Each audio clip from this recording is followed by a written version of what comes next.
New polling data shows that Justin Trudeau stands about a snowball's chance in hell of keeping his title as the Prime Minister of Canada in our next election. Let's get into it.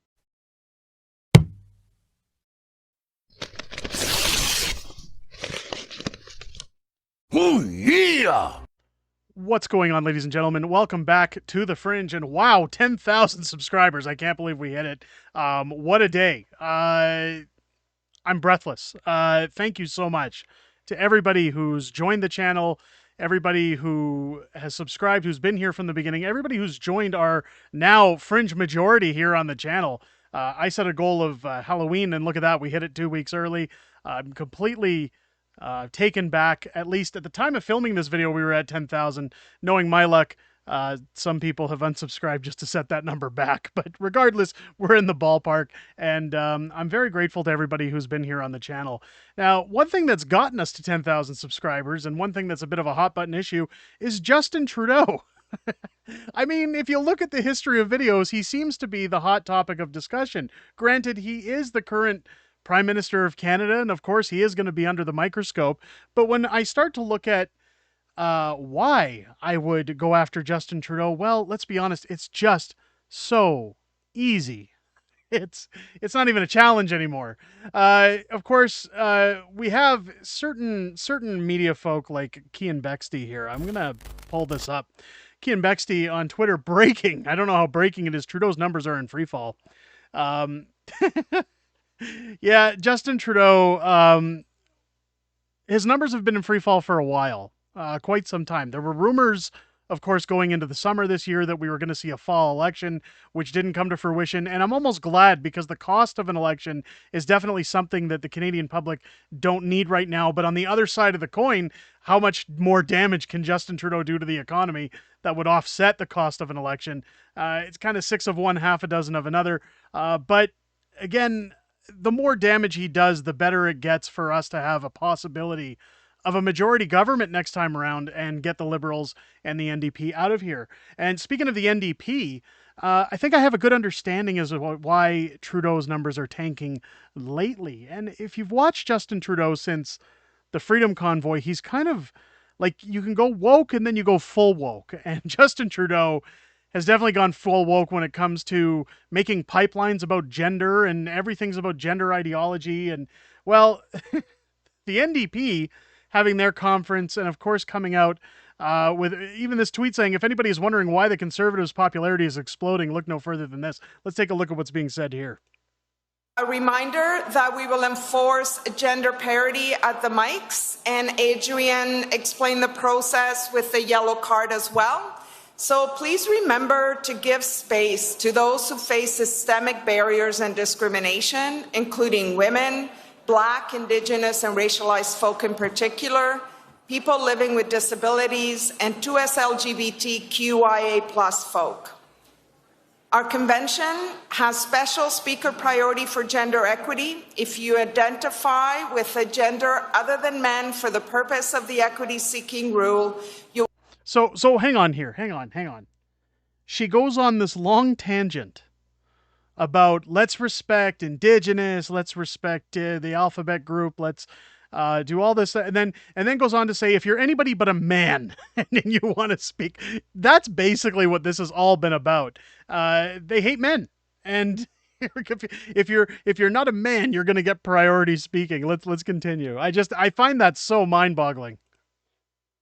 Will have received a piece of yellow cardstock during the registration process. So please raise this piece of yellow cardstock when you arrive at the mic so that myself and Adrian as chairs can identify you easily. If you don't have one, there will be additional cards available at the mics. As always, if you require support, please flag a volunteer and they will be happy to assist you.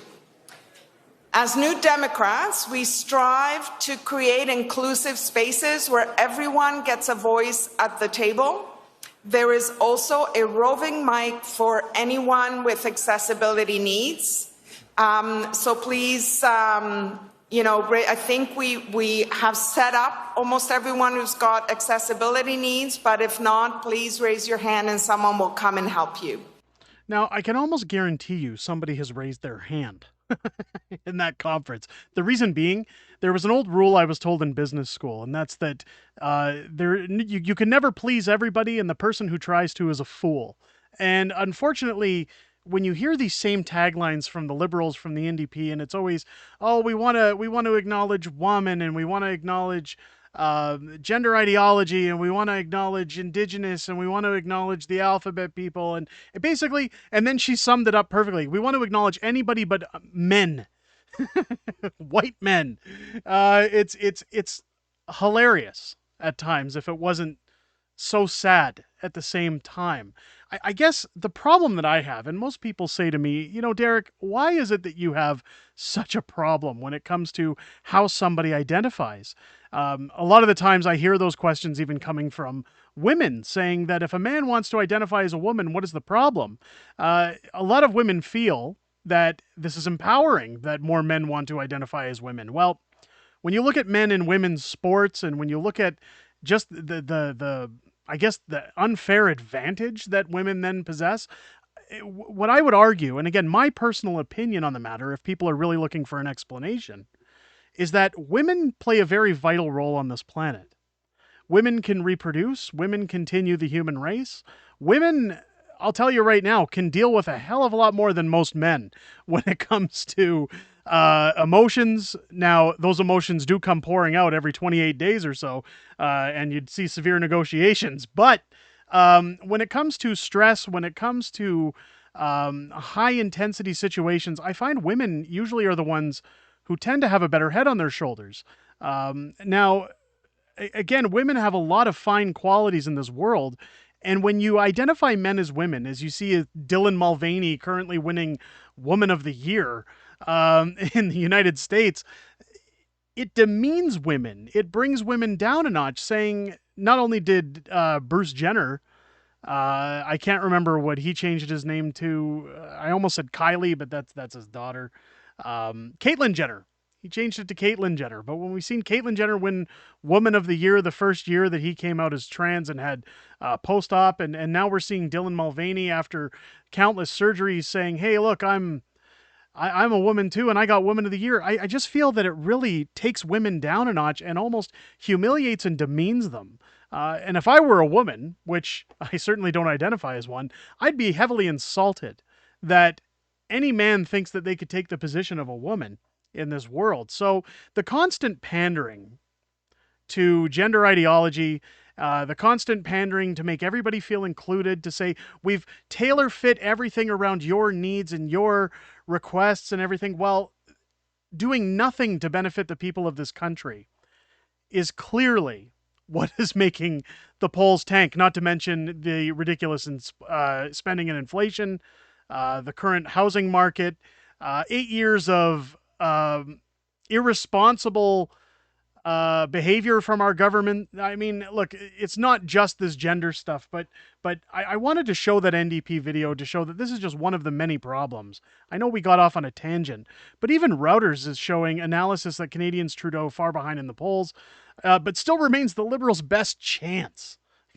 How, this is where everybody should know, as soon as an election is called, it's over for this guy. It is absolutely over. I know a lot of people say, I'm sick of seeing thumbnails on YouTube that say it's over on top of Justin Trudeau, but it is. The party's over. If even sites like Reuters are going to say he remains the Liberals' best chance, they don't have a leg to stand on. Canadian Prime Minister Justin Trudeau has had a tough year at home and on the global stage. Well, that's his own fault. Pushing his support as low as it has ever been. His backers still see him as the Liberal Party's best chance to secure a historic fourth term in the next election. No, they don't. No, they see him as the best chance for them to quickly line their pockets just a little bit more before he's booted out of office. It says here, Trudeau, who's 51 years of age and definitely starting to show it, has defied low polling numbers before to win 3 elections starting in 2015.